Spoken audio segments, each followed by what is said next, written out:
Hello and welcome to Virtual Concert Hall's live music channel. Thank you for joining us today for a really exciting show. Our channel is dedicated to bringing live performances and events from international artists delivered to audiences from around the globe.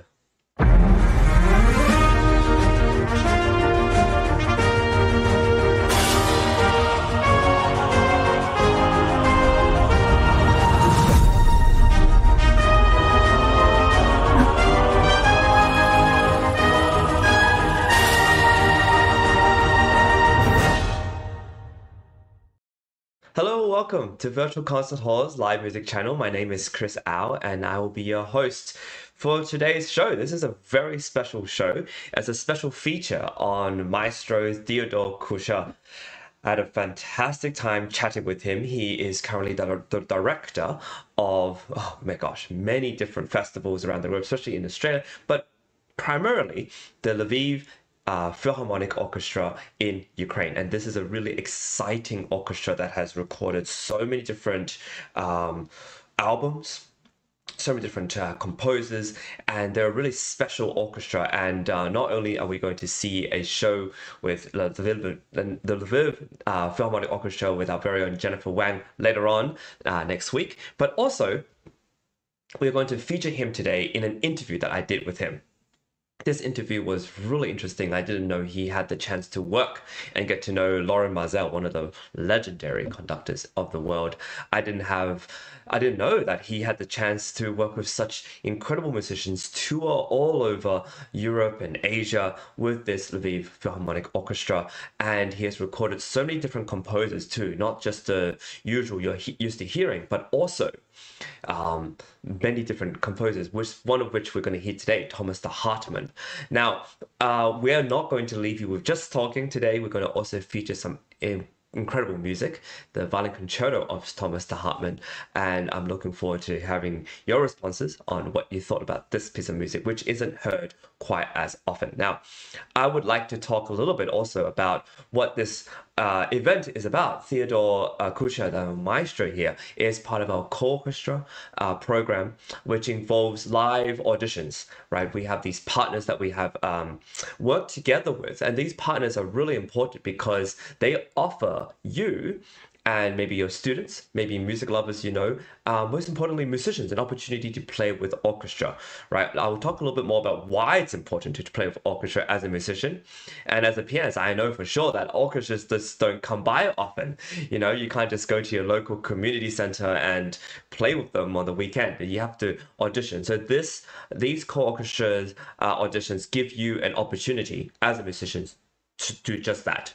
And I think that's really valuable. The Carnegie Hall and colORCHESTRA worldwide auditions are held online in this virtual platform that we have and are organized by Artist Ventures, Sound Expressivo, Virtual Concert Halls in collaboration with Prize Attractions, Vocal Arts Management, and Cicero Music and Art. So let me talk about what that is exactly, which is really quite interesting. It is a combination of what we do, which is an attraction of different artists and put them onto stages, especially online.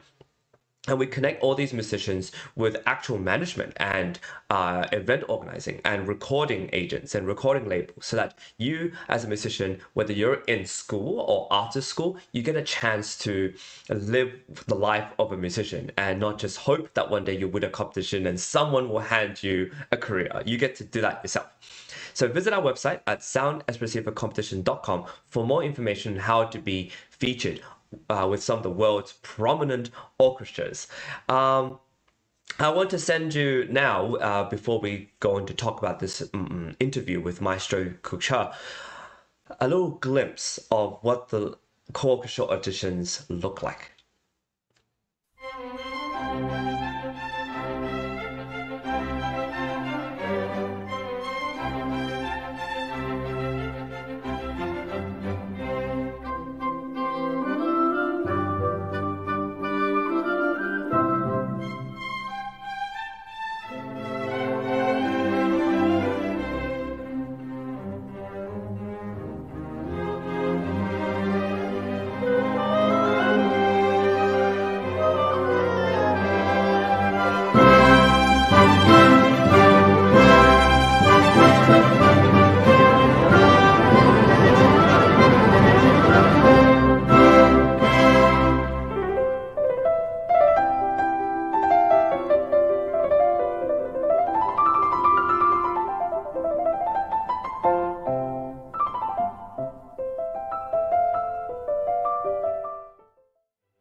So as you can see, we are partnered up with so many different orchestras. Right, Sound Expressive Competition is basically like an audition platform, you can say, where different musicians can submit their repertoire and audition live and get live feedback from judges.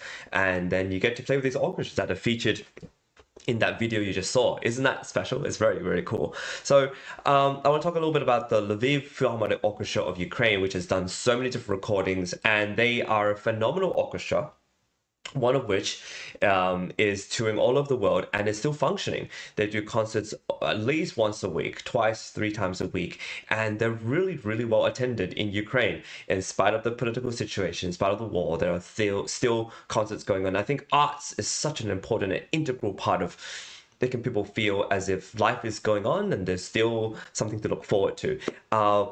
This opportunity to perform with orchestra, as I was alluding to before, is incredible. It's really special because you get to play these concerti you've heard so many times by these great artists that you know, and to be immersed within an orchestra and hear the sound and have a conductor just follow you and also guide you through these monumental pieces is extraordinary. And we've had many incredible musicians be a part of what we do and perform incredible pieces, which you'll hear actually next Tuesday. The wonderful Jennifer Savage played the Gershwin Piano Concerto last December with the Lviv Philharmonic Orchestra, amidst the craziness of what is, a war going on in their country. But it happened, and we have a recording very special for you that's coming very soon. Now, in this interview you're about to see, we talk about auditioning. Maestro Kuchar and I talk about auditioning, what it means to audition for orchestras, and what you do as a musician trying to get into these orchestras. We talk about his experience as a conductor, working with Lauren Mazel, how extensive the training is to be a conductor, to be a musician, what the history of the Lviv Philharmonic Orchestra was, especially when they got these recording contracts with Naxos. Right, and he knew the founder and director of Naxos for such a long time that there's all these stories, which we're going to hopefully do a part 2 of this interview with him, because I think there's so many gold nuggets of stories to dig up and to talk about and to discuss, which all gives value and an impact to hopefully our listeners who look at this and see that the music sphere is a lot bigger than the school that they attend. It's a lot bigger than the summer festivals that they're planning this summer. That is a lot bigger than that. And yeah, so without further ado, I think it's time to play this interview. Please enjoy this interview with myself and Maestro Kuchar, and it was so insightful. I really hope you enjoy.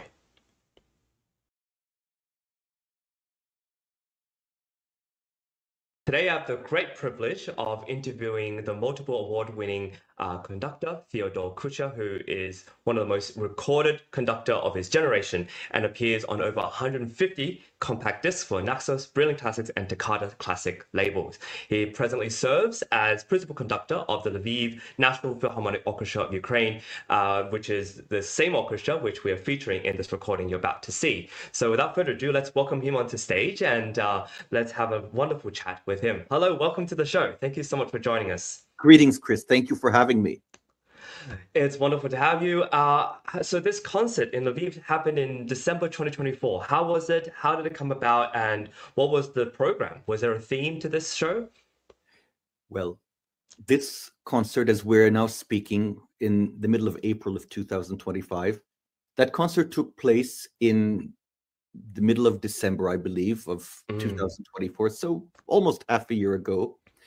And this was the first collaboration of the orchestra and myself with the pianist Jennifer Savage, who was recommended to me by Jack Price, and based on that recommendation, we created this collaboration. You should understand that the Lviv National Philharmonic Orchestra of Ukraine has a very active concert life. It performs 3 to 4 times a week in Lviv. The orchestra tours very often throughout Europe. I think they're right now in the middle of their 4th or 5th tour, just in these first 4 months of 2025. The orchestra and I have had 2 major tours during the past year and a half. In 2023, we had a 40-concert tour of the United States, which started in Florida, took us through Carnegie Hall in New York City. And then as we moved west, we went through Indianapolis, Chicago. Earlier in this concert season, in October of 24, we had a 3-week tour of the United Kingdom. So the orchestra and I had concerts in London, Birmingham, and other major locations in the UK. So the orchestra is very actively concertizing, not only at home in Ukraine, but on other continents. As you mentioned in the very beginning, we have had a very fortunate recording activity, which, in this day and age certainly isn't to be taken for granted as it was 20 and 30 years ago. The whole concept of the classical recording industry as we knew it through the second half of the 20th century and during the early 2000s naturally has changed very drastically. And I think so much of our profession has changed from the time of the development of the internet, in fact. Because, for example, let's look at when the compact disc developed, which was approximately 1980, 1979, 1980. At that point, every major label was recording cycles of the most standard through the repertoire of the 20th century, which had not necessarily been given so much time in the days of the LP. Labels were recording not just sonic spectaculars, but they were recording entire cycles of given composers. And what an exciting time it was. I was a kid in those days, but to build a library, to be exposed to how many different cycles of symphonies of Beethoven, Brahms, Shostakovich, Prokofiev, to have the possibility of all of these things, which earlier was not so easy, was a great education, an education that no institution could have given a young music student if you wanted to take advantage of it. But as with all new technologies, as the internet developed, there were many pluses, but also minuses as far as our profession. Why was the world of classical music, the whole concept of the concert industry, so proactive? It's because record labels promoted the artists that they were making their names from. I remember as a child in the 70s, in the 80s, you went into a big department store like Macy's, many drug stores. They sold classical recordings. If you can imagine, that most of the major department stores in America had not just music departments, but they had a classical music section where you had full access to whether it was LPs, whether it was compact discs. And wherever you had such departments, you looked on the walls and you saw posters of Mstislav Rostropovich, Itzhak Perlman, James Galway, Leonard Bernstein, Lauren Mazel. These people, even if you didn't follow serious music, they were household names. And this is because the record labels were largely promoting their product. With the development of the internet and having free access through YouTube, for example, to so many things, clearly the major record labels were taking a less active role. They were not putting out as frequent a product. I think as unionization, especially in the United States, made the cost of engaging orchestras so expensive, This also played a very significant role on the recording identities of the major American orchestras. But then, from another point of view, again, before the internet had fully developed, and in fact, before the internet was even an active player, companies such as Naxos, budget labels, which when Naxos was beginning in the late 80s, in the early 90s, Naxos was selling its product for about 1/3 the price of the major labels. Mm-hmm. And, there's an evolution which has been involved with, I think, the world of classical music, but specifically through the recording industry to where we are right now, which has taken its very great role on how orchestras today are forced to exist, to make themselves known. And with the glitches along the way, such as COVID, for example, in which many orchestras simply had to shut their doors for extended periods of time, Mm-hmm. I can say to you with very clear confidence that the Lviv National Philharmonic Orchestra of Ukraine, from the beginning of the COVID outbreak, certainly through the first year, was the most active orchestra in the world. Because even when many orchestras in the United States, in Europe, Australia, Asia were forced to cease operations temporarily, we found ways to keep our activities going on a daily basis, even though it seemed like the world around us had come to an end. Musicians wore masks. Every player in the orchestra had their own stand. They were spread apart. And naturally, we were not doing big repertoire, but a lot of classical repertoire of the classical period, in which the instrumental demands were not as large as one progressed through the 19th century and then to the 20th century. The orchestra and I were largely giving live concerts, which were being distributed online, live. And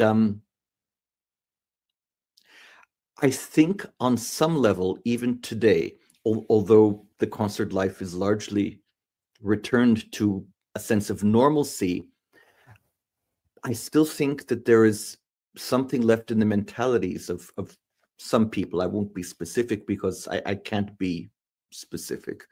But I think they're especially older people. Okay.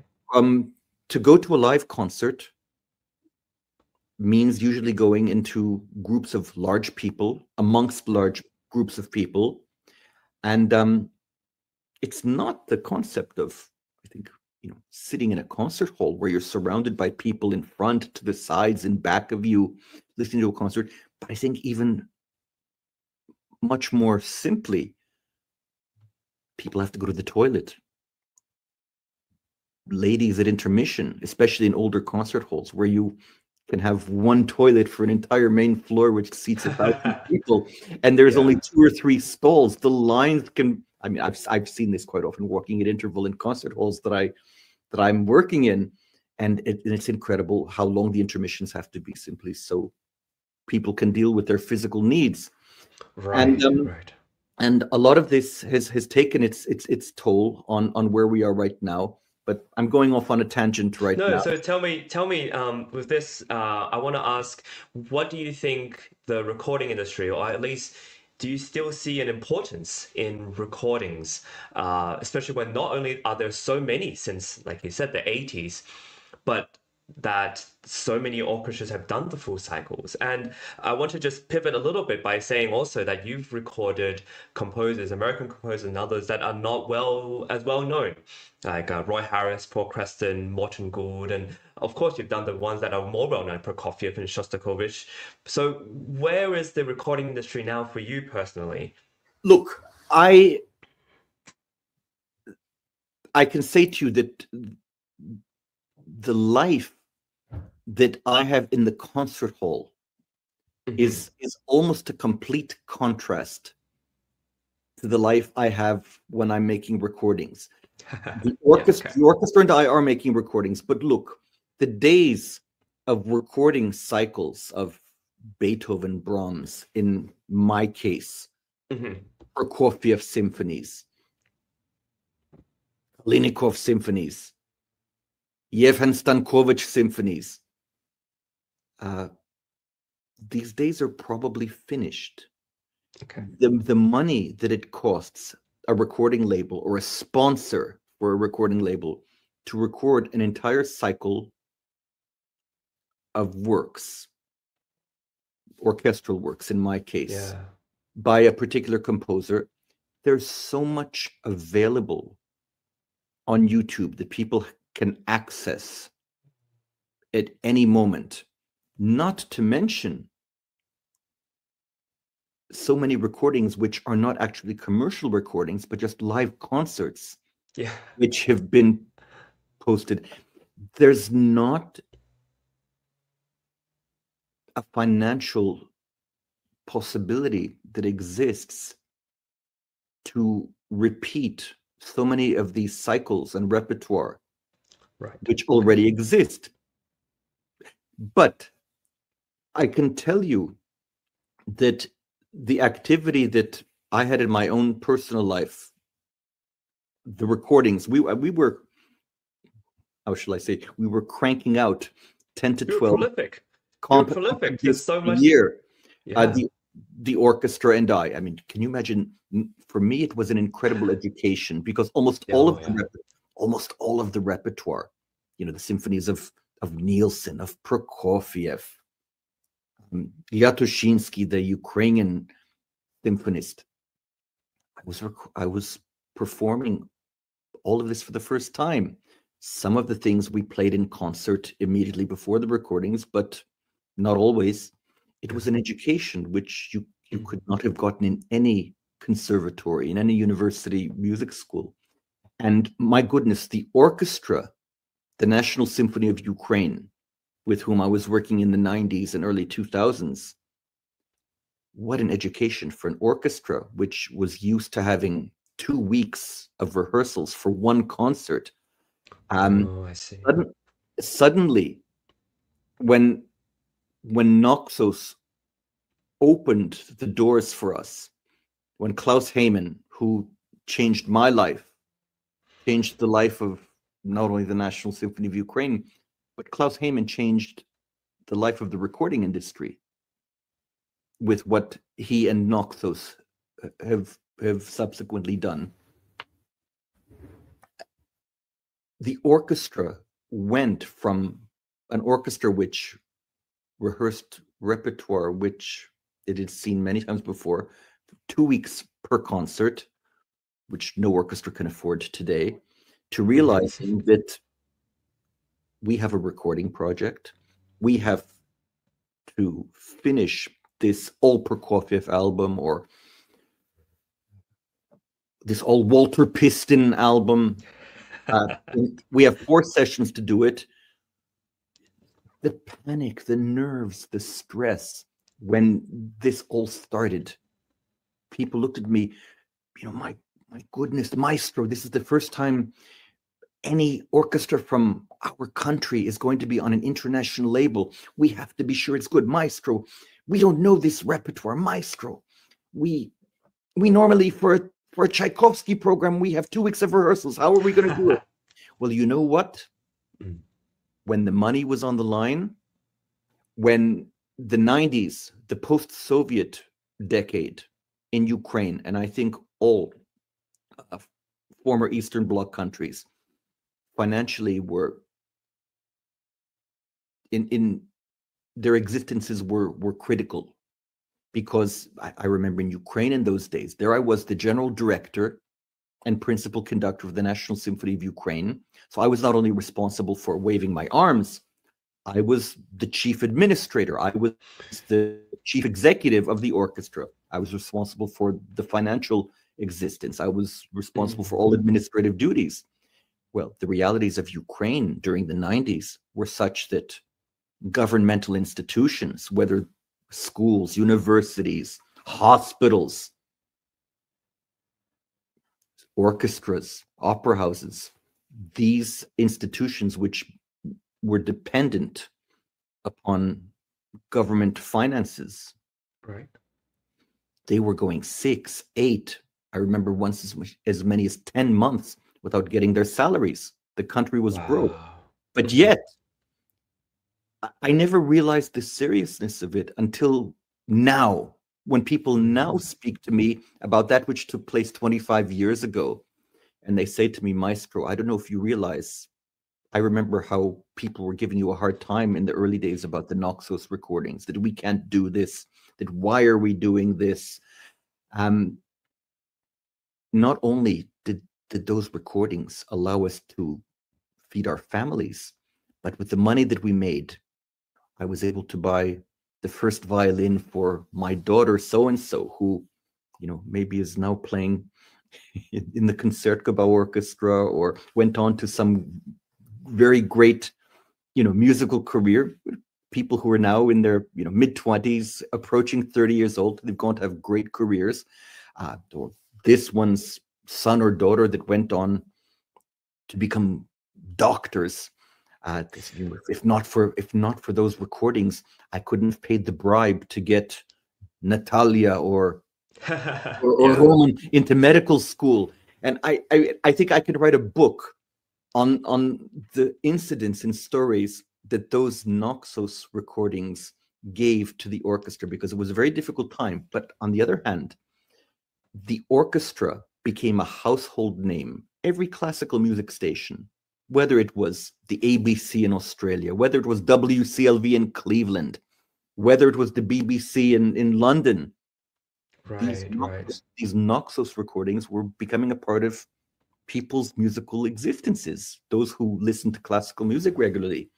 And as a result of the numerous recordings, the orchestra started touring very regularly. So with the National Symphony of Ukraine in those days, we'd been to Australia, we'd been to Hong Kong, we'd been to the UK, we'd been to the United States.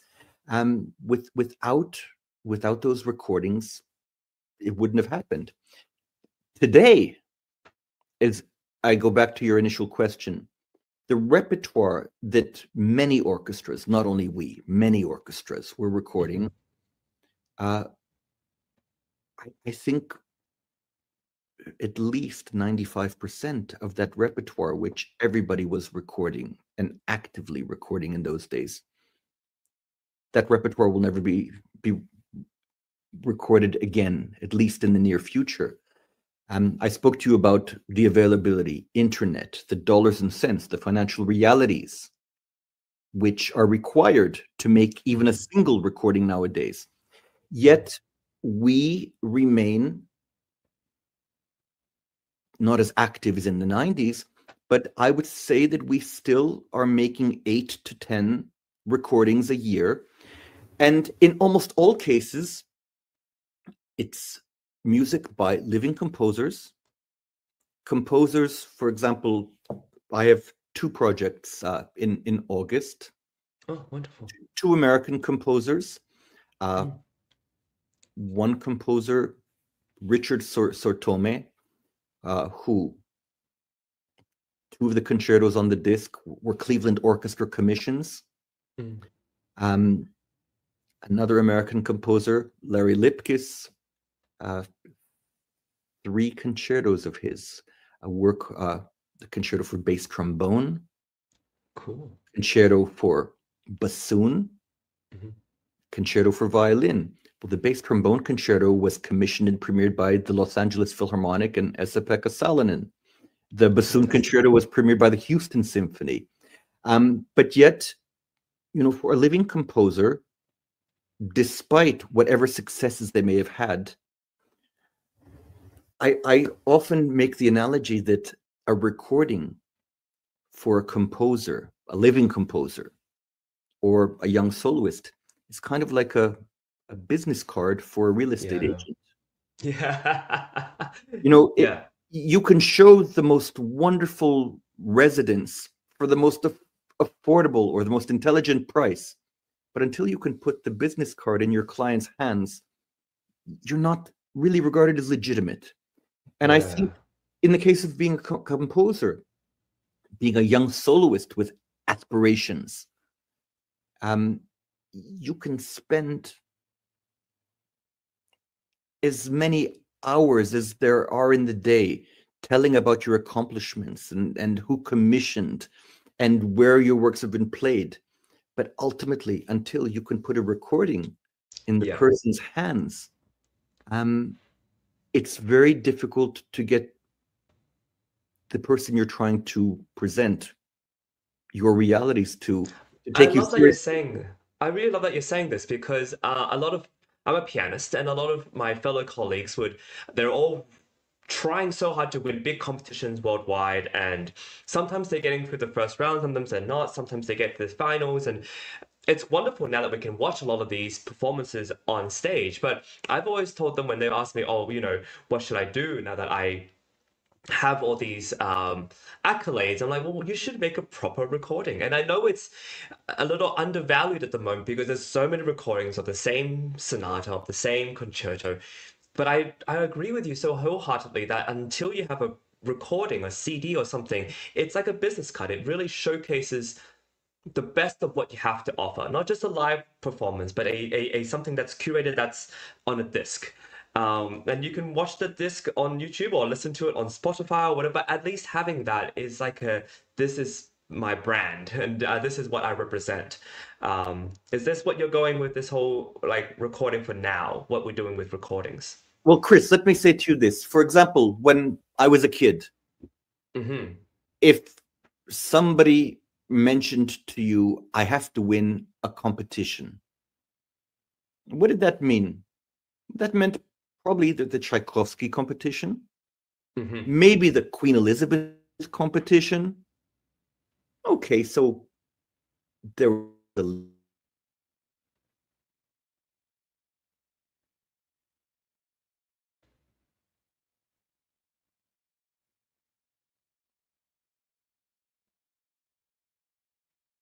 Okay, I'm gonna have to make a cut there. Theodore, we lost you. You are frozen. Do you hear me? Oh, now we Yes, hear now you. it's Now good. you're back. Now it's good. We lost you for a second. Okay, so let's just continue from there. Yeah. When I was a kid, so going back, let's say to the 80s, if some young, ambitious musician with aspirations of becoming a great soloist spoke about winning a major competition, he or she were likely referring to either the Tchaikovsky competition, the Queen Elizabeth competition. Okay, so there was a Leeds competition, an Indianapolis violin competition, which still during the lifetime of Joseph Gingold was established. You could count on one hand competitions which could be life-changing. But even with such competitions, if you didn't win the first prize, and there's nothing wrong with winning the fifth prize in the Tchaikovsky competition, because the person who won fifth today may very easily win the second prize tomorrow, or the first prize the day before yesterday. Competitions which often are predetermined are just as easily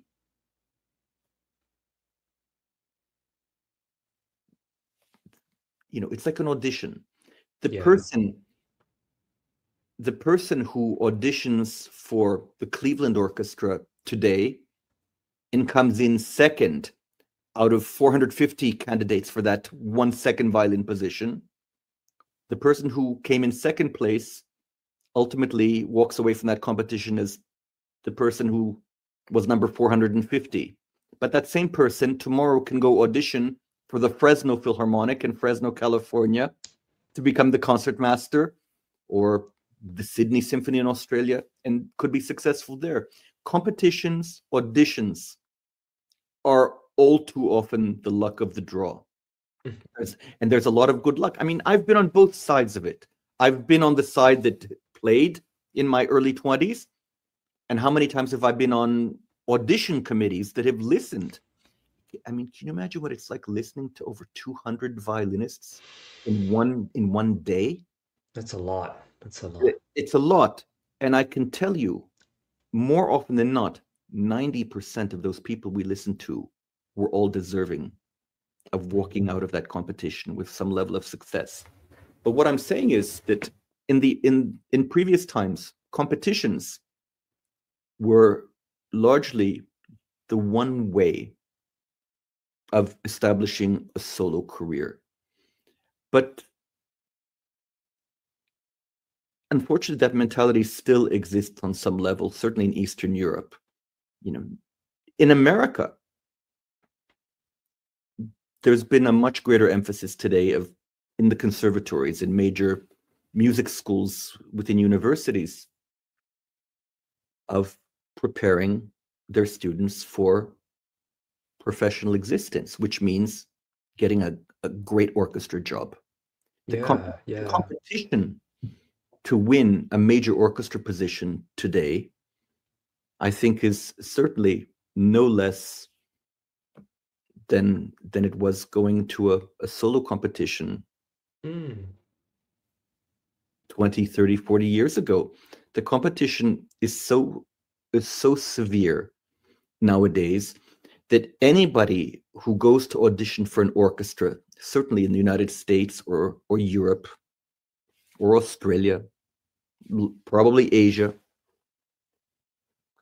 if you don't go into an orchestral audition, a major orchestral audition, knowing those two contrasting movements of solo Bach, a movement of a concerto, and those 8, 10, 15 orchestral excerpts, which you know are going to be required of you. If you don't go into those auditions playing with the same artistic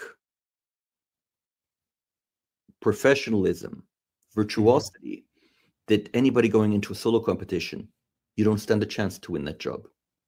The expectations of going to an audition because of the level of competition is so high, and there's so many deserving people. Boy, this opens up another question. You know, people talk about the top 5 orchestras. I don't think there's a top 5 orchestras. I think there's a top 25 or 55 or 105 orchestras. Like I said, the person who comes in second in the audition in New York or Cleveland or Chicago may very well come in first tomorrow in Denver or in Fresno or in Sydney. And we live in a very competitive world today. Yeah. I go back to your question. Very close friend of mine, Martin Chalifour, who has been the concertmaster of the Los Angeles Philharmonic for a number of decades, and before that was the associate concertmaster of the Cleveland Orchestra. I believe he came in 5th place in the Tchaikovsky competition. Of course, everybody goes to the Tchaikovsky competition with ambitions of solo career, but you know what? Even the first prize winners of 5 years ago, 10 years ago, 20 years ago, try to remember their names. I don't remember who they are. Many of them went on to teach. Many of them went on to have major orchestra positions. A young Ukrainian violinist who I'm a big fan of. She won a top 5 prize in the Queen Elizabeth competition in Brussels. I once at a pre-concert lecture introduced her and said that she won the 5th prize in the Queen Elizabeth competition. She gave me no peace after that. She was furious. She was hysterical with me. She says, "You insulted me. You degraded me in front of those people." I said, "What did I do?" And Vladislava Luchenko is her name. I said, you don't have a bigger fan than me. I've done everything I can. I engaged you for this tour. We're here together. You told them that I came in 5th place in a competition. Do you think I'm not insulted by that? How could you? Wow. I see. You know, you know, I would not say to come in fifth prize, to win the fifth prize or fifth place in a competition like that is a failure. But as I said earlier, the person who came in fifth today could very easily come in first tomorrow. She played the most wonderful Brahms concerto that evening with me. And the following evening, I forget if it was Miami or Cleveland, she played the most wonderful Sibelius concerto. Right. Careers and success are a relative thing. And we live in such a competitive world. I'm sorry that I've gone off on tangent. We've talked about recordings. No, it's very, very good. Yeah. But go ahead, Chris. No, I just wanted to wrap up by sort of asking you, in your experience, because you've had such experience of orchestras all around the world, from Venezuela and Australia and in Europe and in the US, and what do you see now as the role of an orchestra within our society, within our culture? And you can speak to, you know, what you know most, which is probably the orchestras in Ukraine. But just as a concept, what do you think the role of an orchestra really is in our society, in our culture? I'm not sure if I was 20 years old today that I would be a professional musician. I'm almost. I was about to say I'm almost 100% sure. I will say I'm absolutely 99% sure I would not be a musician today if I was in my student years. Look, in the days, I started with the violin. I changed to the viola when I was 17. And at that stage, I loved everything associated with orchestral music. I delivered newspapers as a kid. I shoveled driveways, and Cleveland was a very good place for such a business. When I was 15 years old, you know, $5 a driveway. My parents were infuriated because we got up every morning at 4:30, my brother and I, to deliver newspapers. In the winters, as I said, shoveling driveways was a very thriving business for those of us who had shovels. I spent all of my money buying LPs. And I was fanatic.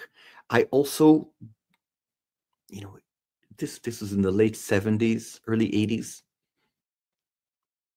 I bought myself subscription to the Cleveland Orchestra. I mean, how many 15, 16-year-old kids were going every Friday or every Saturday night to hear symphony concerts? But you know what? When we had such an access to the greatest soloists of our day, the greatest orchestra in the world, arguably. There's no such thing as the greatest orchestra or the greatest violinist. It's impossible to say. There are many of them, but there are the top level. But you know, on a weekly basis, to see, you know, Lauren Moselle, Colin Davis, Leonard Bernstein, Seiji Ozawa, soloists I don't have to mention to you, whether it was Lynn Harrell, Yo-Yo Ma, Rostropovich, Perlman, Zuckerman, Isaac Stern in those days. I mean, this is the diet that I grew up on. And fortunately, every one of them I got to perform with as a colleague about 5 years later. Fantastic. You ate well? Yeah, yes, and it shows. It shows. But look, that was an education. It was an inspiration. It was a driving force. And I was a pitcher in high school, a quarterback. And I guess the equivalent in our profession is to become the conductor. So although my parents kept me on a very tight leash, had to practice, you know, an hour a day, I was fortunate enough to have absolutely the best teachers possible. I had the dream of becoming a conductor. And I think one of the most important parts, and I didn't understand this, I tell this in Ukraine all the time during my master classes. I tell all young conductors, whatever instrumental education or training you had, don't ever let go of that instrument. It's funny that in Ukraine, the major conservatories have such active, concentrated programs for orchestral and opera conductors. I mean, you get a degree in orchestral conducting or in operatic conducting. Only country in the world where there are more conductors than violinists. Wow. But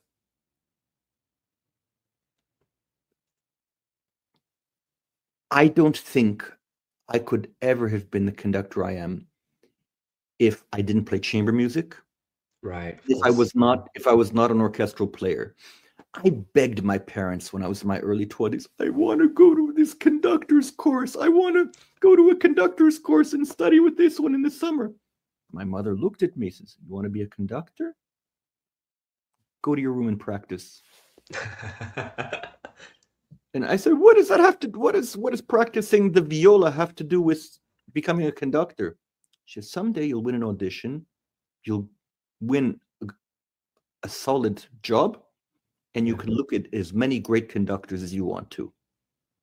Well, I didn't realize at the time because it's not what I wanted to hear, but she was absolutely right. She's so wise. That's wise advice. It was cheaper for her also, wasn't it?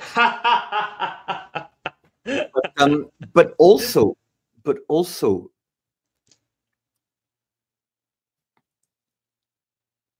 as a string player,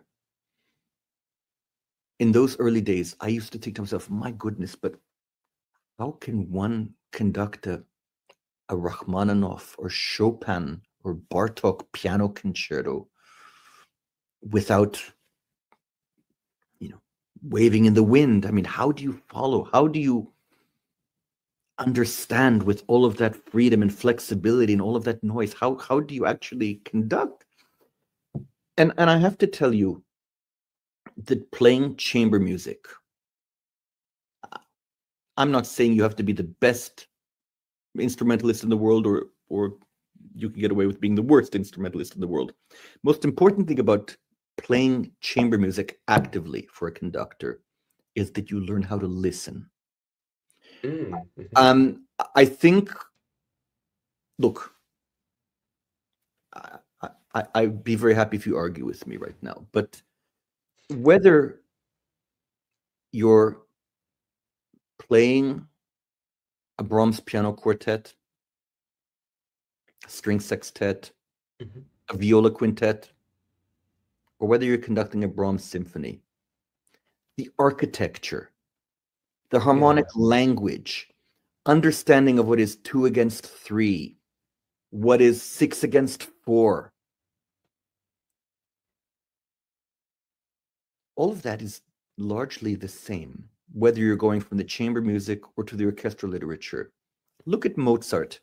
Today, he composed a divertimento for 1 flute, 1 oboe, 1 bassoon, and 4 horns plus strings. But tomorrow, he was commissioned in the next city to write a symphony with clarinets in it. We have to understand the existence of composers also.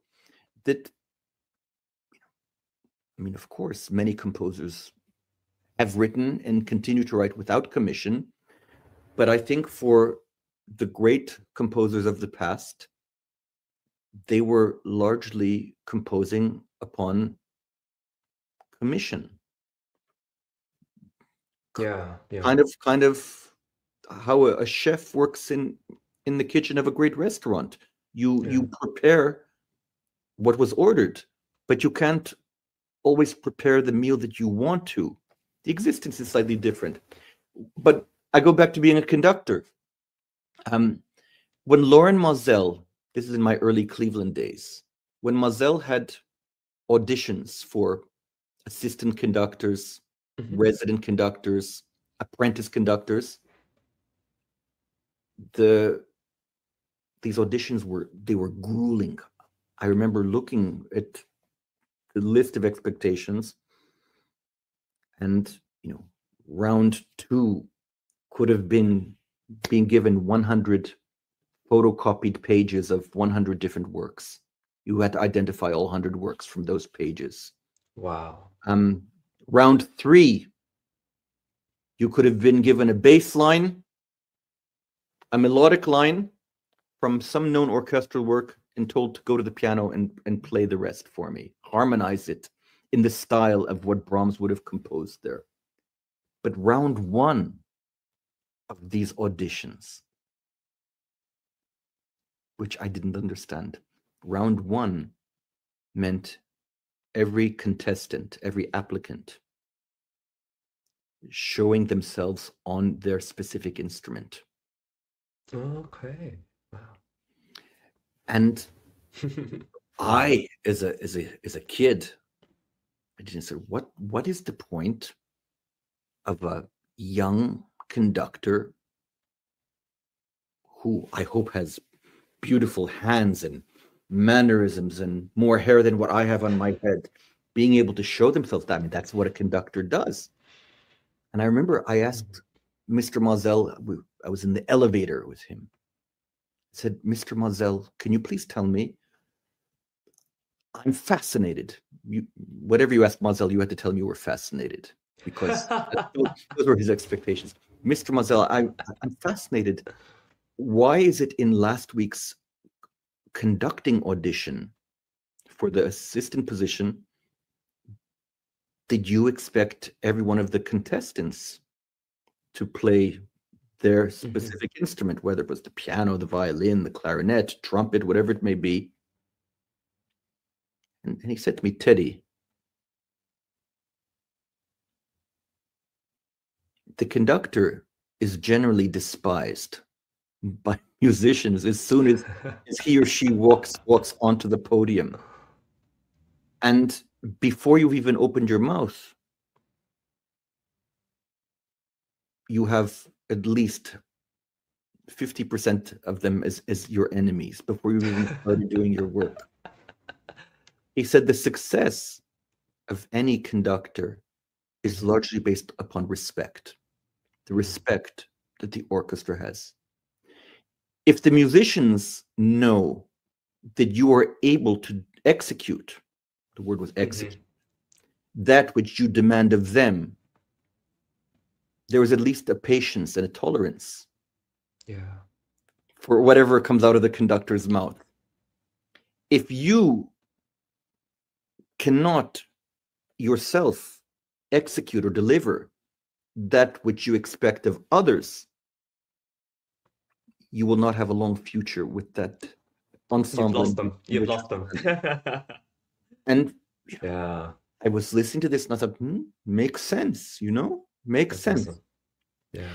And now I tell all young conductors, you can't imagine. I see a lot of composers who they realize it's difficult, but they want to become conductors. And I ask them when they apply for my Conductors Academy that I have in Ukraine every August, I ask, what is your instrument? What is your expertise? What is your orchestral experience as a player? Oh, I'm a composer. Oh, that's wonderful that you're a composer, but what is your instrumental background? I mean, if you're a composer, you have to have some proficiency to know what you're composing for. Yeah. Oh, no, I took trumpet lessons in high school, but I quit. I just wanted to compose. Well, I hate to break the news to you, but the greatest composers, the most successful composers of any era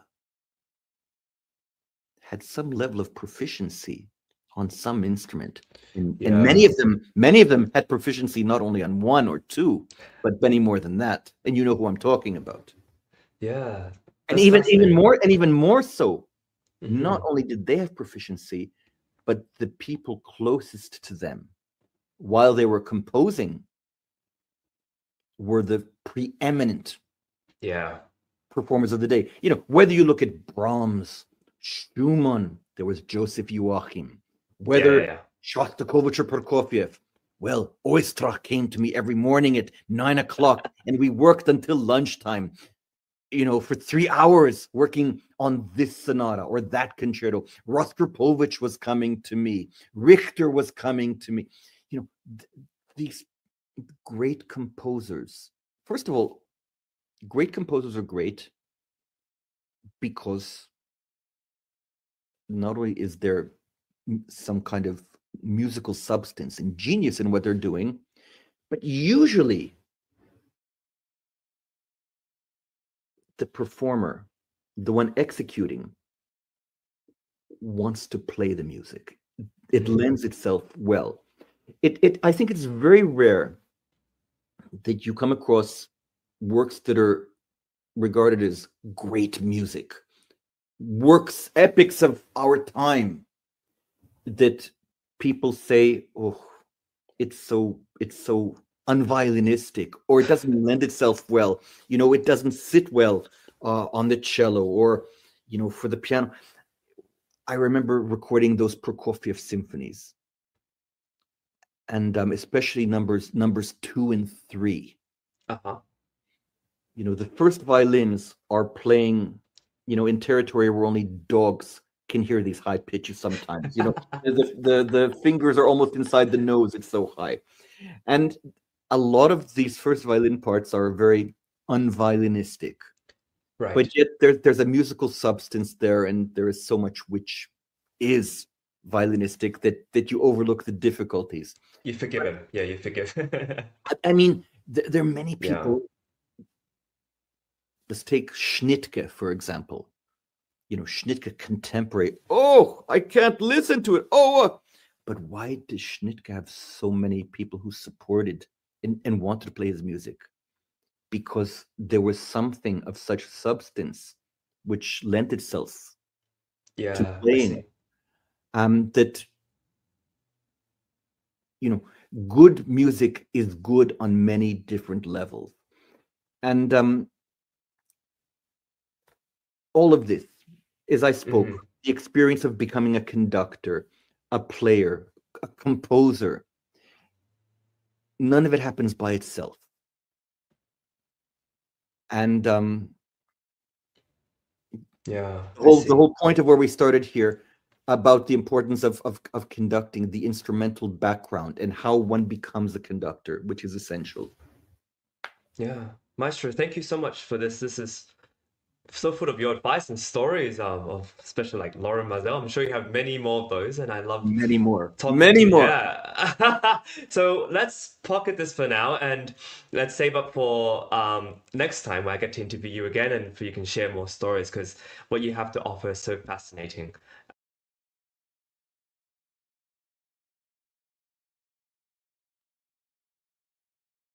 Well, it's really wonderful to hear from Maestro Kuchar again. I've actually forgot some of his advice that he gave, and I think it's really wonderful to hear this again.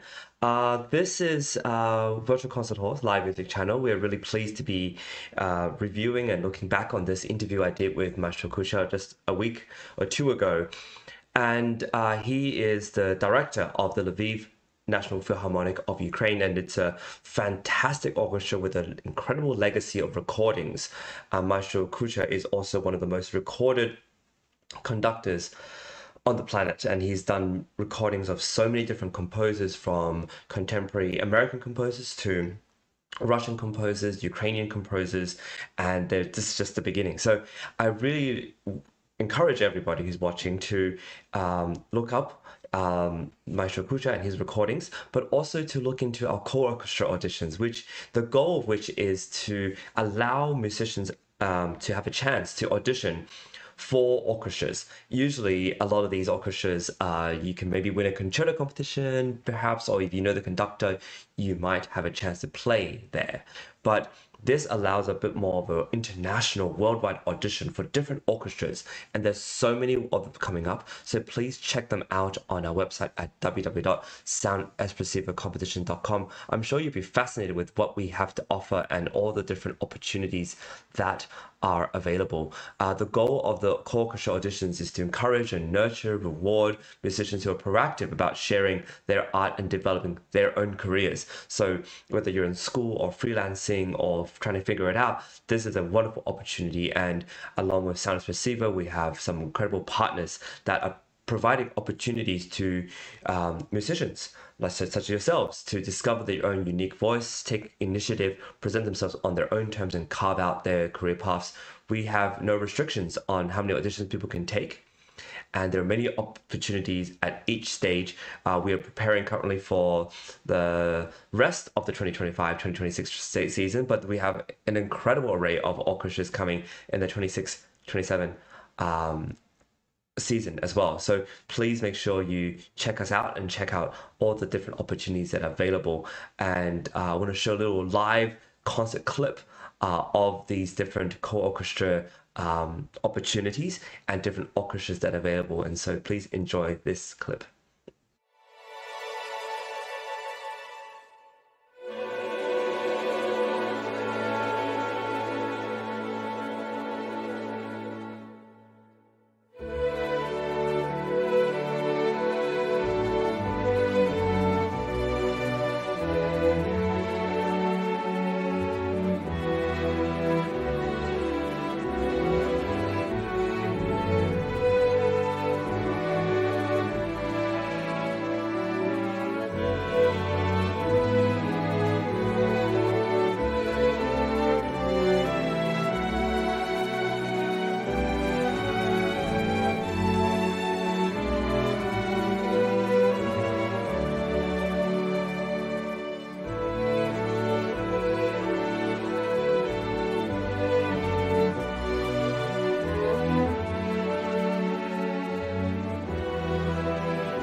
So as you see, there are a lot of different opportunities that are given to these amazing musicians from all over the world. They're not just, a specific town. They're also these incredible orchestras that are supporting musicians from all over the world.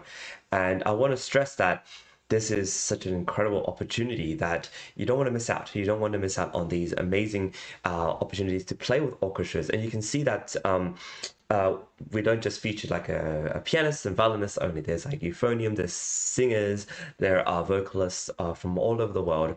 There are different instruments and different kind of concerts put together. And I like the idea of an orchestra serving young musicians and giving them an opportunity to play in a big space, in a really big hall with a full orchestra. It's an invaluable experience so that when they grow up and do bigger competitions with bigger orchestras, they have some sort of sense of stability. So if you have students, if you're a music lover and you're a musician who want these opportunities, please check our website and write to us, comment, and we will definitely respond. We will try to get you onto our upcoming season and many other seasons coming up. We also have started, very excitingly, a new Beethoven project. We're featuring Beethoven Symphony No. 7 now.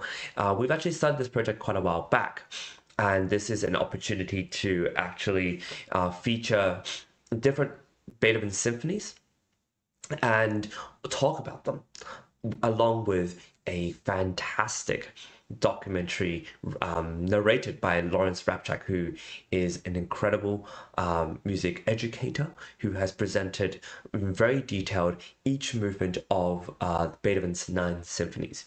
We've done Beethoven, we've done the 5th Symphony, we've done the 6th, we've done the 1st and 2nd, and now we're doing the 7th. So this is really, truly exciting, an opportunity to experience these wonderful symphonies and look at them in terms of the architecture of how everything comes together, but also in terms of the historical, the social, and the cultural context behind these symphonies.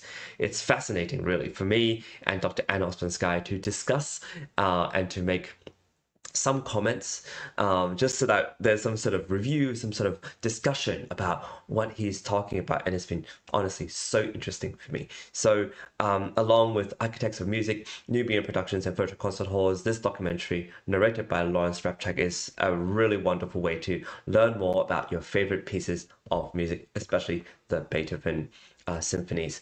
And with that, I want to give a big thanks to our team. We're about to start a video and show you a recording by Theodore Kuchar, and this is a big thanks to our team who have been just integral in making sure projects and recordings and documentaries and shows and productions such as this are available.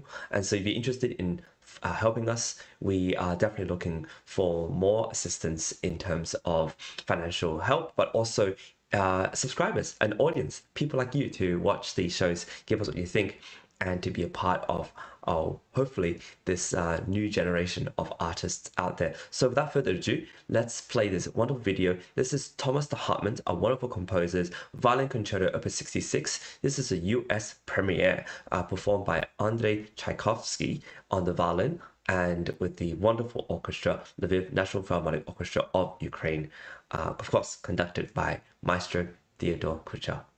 Enjoy.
Wow, that was Thomas de Hartmann's Violin Concerto. You heard the third and the fourth, well, second, third, and fourth movements of this wonderful concerto, Opus 66, performed by Andrei Tchaikovsky, as well as the Lviv National Philharmonic Orchestra of Ukraine, conducted by Theodore Kuchar.